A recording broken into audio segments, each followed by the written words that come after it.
Welcome to the 6:15 with me, Kejang Henry at Thimbe. We thank you for being there with us. Let's flag off with our top stories.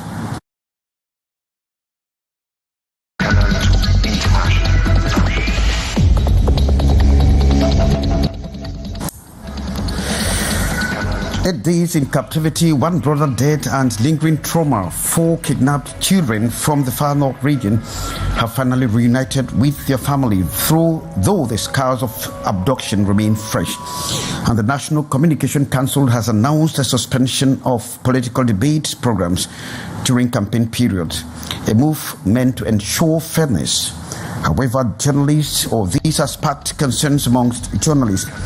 And with the October 12th presidential election fast approaching, Elections Cameroon, Elecam has intensified voter card distribution in Douala, of course, setting up strategic collection points across the city. Top stories.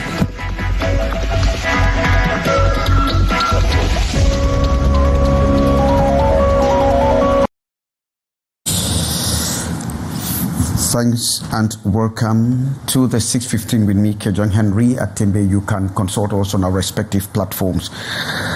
And we begin from the far north region or the northern part of the country, where 8 days after captivity, one brother is reported dead and confirmed. And of course, there is still lingering trauma amongst family members. And so 4 of the kidnapped children from the far north region have finally reunited with family members, though the scars of abduction remains very fresh.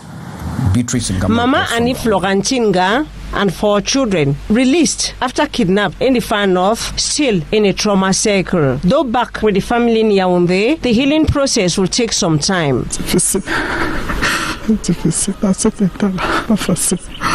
Here present, but they prefer to say no word nor any appearance. Embraced by the warmth of their family home, the 4 children of Mamanga are now far from danger, and especially from the terror that they endured during their 8th day of kidnap. Their mother, still in shock, describes the difficult return to real life, shaken by the macabre memories. Ils m'ont rencontré tout ce qu'ils ont vécu là-bas, tellement horrible pour petits et traumatisés. Déjà hier, j'étais avec à l'hôpital pour un bilan de santé. The children, the mother went on, are morally, psychologically and physically affected. Today, August 29, the mother brought home a mental health professional to help the kids come out of the traumatic challenges. A psychologist sits nearby in a therapy session with the youngest child, deeply affected, given the closeness he had with his mother's elder brother. The horror scene. The specialist who, like the children, also requested anonymity, paints the gloomy picture. Une tendance à l'isolement, de temps en temps il peut ressentir un cœur qui bat de façon alarmante, c'est simplement les symptômes du deuil. A state of post-traumatic stress, leaving a very strong, strange, emotional scene against a dear one. To heal the psychological wounds, a recovery process is required, one that could prove long and goes with lots of patience. For the child to pour it out. Amener l'enfant à accepter la disparition brusque de cet être cher qui était pour lui. À cela aussi, il faudrait traiter les symptômes de cet état de stress post-traumatique. Mama Annie used today's stop to express gratitude to all who started the journey, joined along the line, supported in cash, kind and prayers, crowned by God's answer, despite the loss of one of her child, her first son. The difficulties notwithstanding, the children are relearning the simple gesture of everyday life, like strolling through the streets of Yaoundé, breathing the air of freedom. Thanks very much, Beatrice Ngamu. May the soul of the lost one rest in peace. And onto this other sad story, this time in Bunaberi, where a woman is reported to have lost her life in a very tragic incident that is in Bunaberi in the Douala 4 district. And it is reported that this lady who was sick actually was refused to give medical or to provide medical attention by the husband, who is supposed to be a pastor. And despite her protracted illness, the husband did not take any move, and so she died suddenly. And the case is currently under investigation by the gendarmerie, while the deceased body has been deposited at the morgue in Bunaberi. We will be following up that story with our person on the beat, Sheriff Asale. Council, the NCC has suspended all political or announced the suspension of all political programs during the campaigns period. And this move, according to the NCC boss, is to ensure that there is fairness during that period. But of course, it has sparked actually debate and concerns amongst the journalists, as we hear from you, D. Morin. The NCC's initiative is intended to promote peace and national unity by preventing the dissemination of hate speech and ensuring balanced reporting. Nevertheless, journalists and media practitioners have expressed concerns about the potential impacts on freedom of expression and the media's role in fostering democratic discourse. The NCC simply applied the decree of February 13, 1992, Freedom of Communication and Political Parties, the same degree of January 23, which reorganizes and clearly defines the role of NCC. Some media outlets have previously defied similar bans, emphasizing the importance of political debates in informing the public and allowing diverse viewpoints. We just need to regulate. I think here the NCC is categoric, but I think they are playing an important role of monitoring and being the watchdog of the media. There is need to question the procedure being used here by NCC. Hosts of different debate programs know exactly what they have to do. Their role in ensuring that the debate is balanced and not creating hate. The National Communication Council is not the editor-in-chief of newsrooms. They cannot dictate to journalists subjects to treat, the way they should treat the subjects and handle debate programs.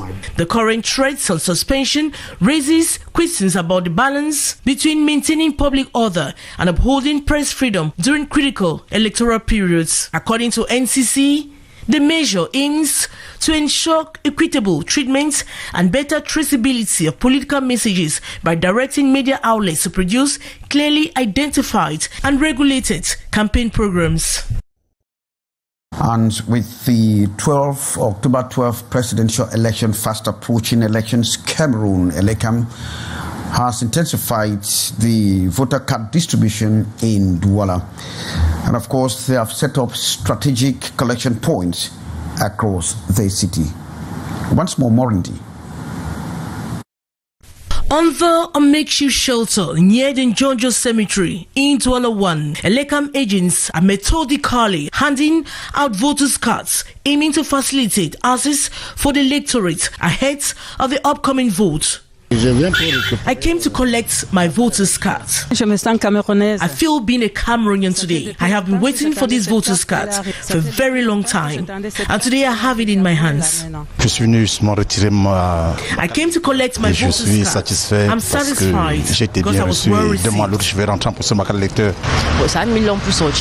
It took a long time for the cards to come out, but at last I have it.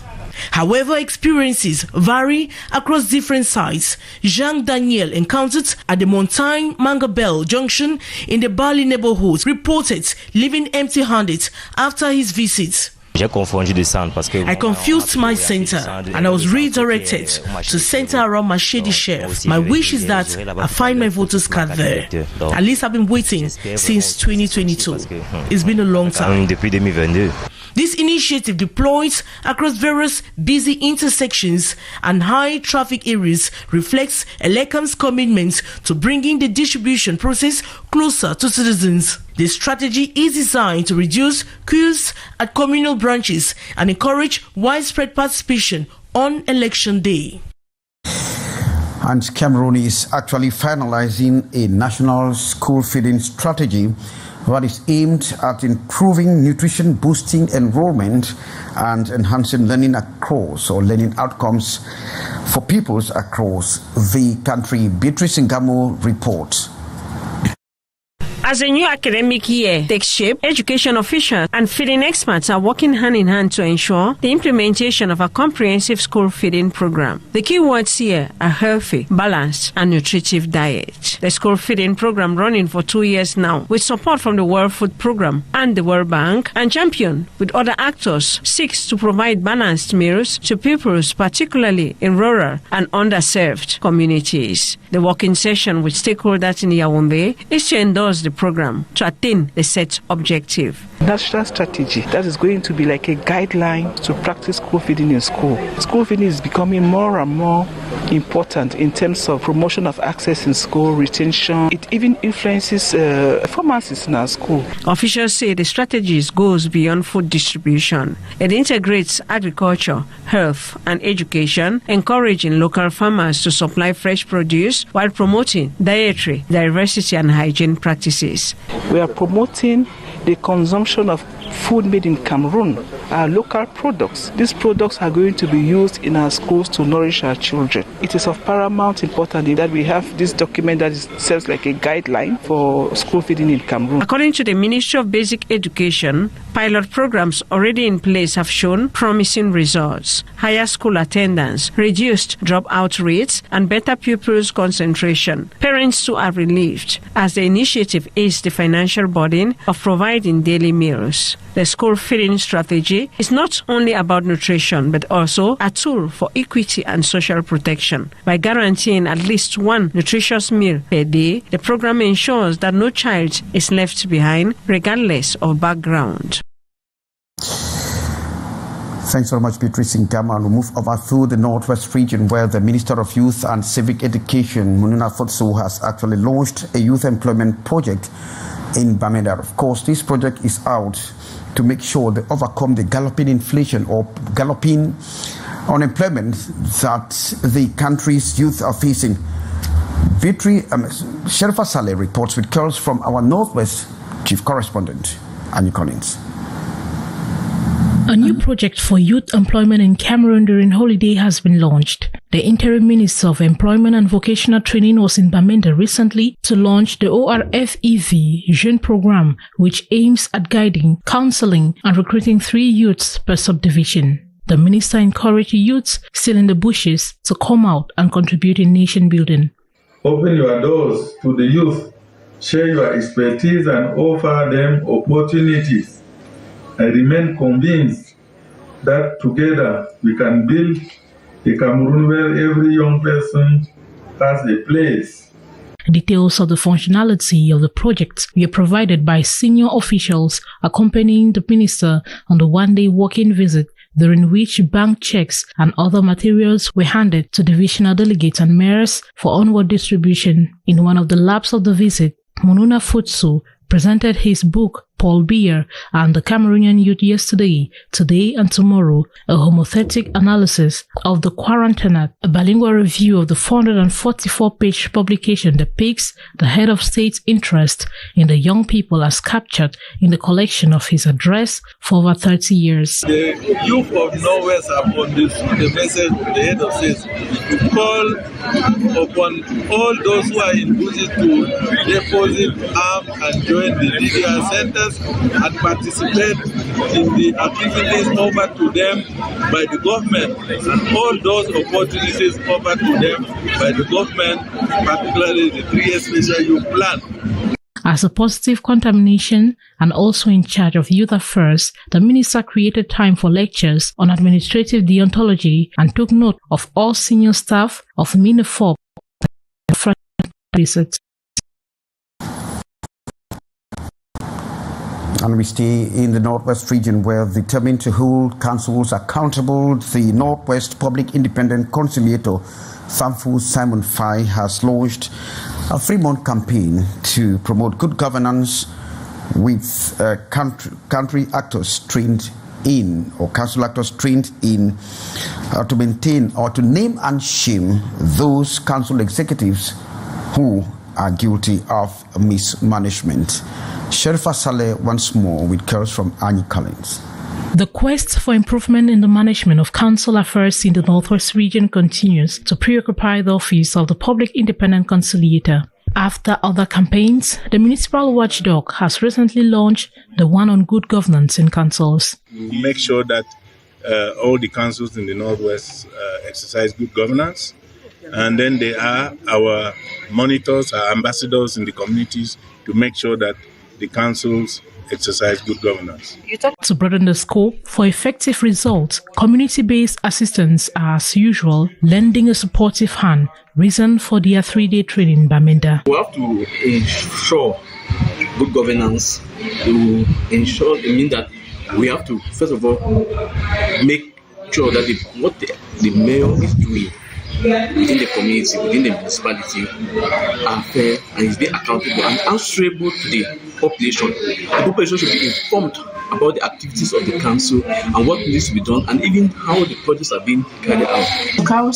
In some councils, some mayors don't really put their work into practice.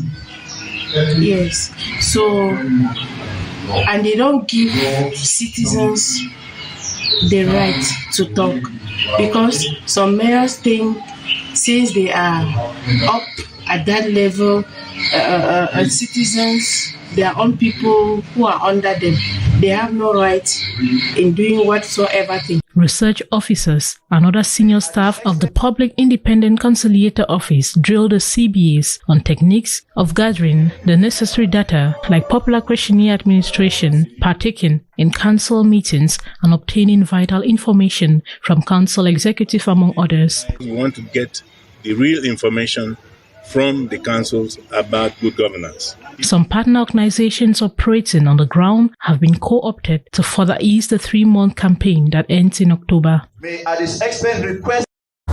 Thanks very much, Sherfa Saleh and Annie Collins. And a multi-billion-dollar tripartite agreement has been signed in Yaoundé for the funding and implementation of what has been known or named as the Ndolle City project in the littoral region. The agreement was signed between the interim Minister of Tourism and the CEO of IPEX, as we hear from you, Ate Bonaventure. Pen on paper to mark the beginning of a new dynamic in the ecotourism sector in Cameroon. The signing of the tripartite protocol agreement between the Minister of Tourism, the CEO of IPEX Trading, and the financial partner officially launches activities of the Ndolle Smart City project in the Sanaga Maritime Division of the littoral region. The construction of this Ndolle City, which is a sustainable city and a digital city, is the proof that our country is looking the future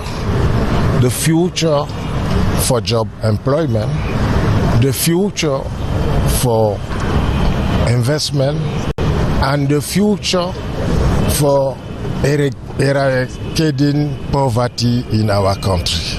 The over $10 billion financial package for the project will soon be put to use for an execution estimated to last 7 years. The technology will be at the forefront of sustainability. It will utilise the natural resources to not only be a financially sustainable enterprise, but also an environmentally sustainable, and that's certainly something that I think is very important at the heart of the project. It will utilise, it will create hundreds, thousands of jobs. It will try and bring new industries and new technologies, especially to the littoral region within Cameroon, and certainly will aim to provide a lot of opportunities and investment directly into Cameroon for the people of Cameroon. The Minister of Tourism and Leisure has assured the stakeholders that the head of state has given her instructions for full government guarantees for a smooth running of the project that is poised to provide thousands of direct and indirect jobs and foster development in Cameroon. And thanks very much, Ati Bonaventure. And then on to sports. This brief, the Indomitable Lions head coach Mark Breeze has named a 28-man squad for Cameroon's World Cup qualifier against Eswatini and Cape Verde, with the return of Eric Maxim Choupo-Moting and, of course, 2 fresh calls to the Lions' theme. That was the curtain for this edition of the 6:15 with me, Kejang Henry Atimbe. Thanking you for being there with us. Coming up, it's the brief, the actuality sportive with Matthew Fangwa. From all of us, it's goodbye.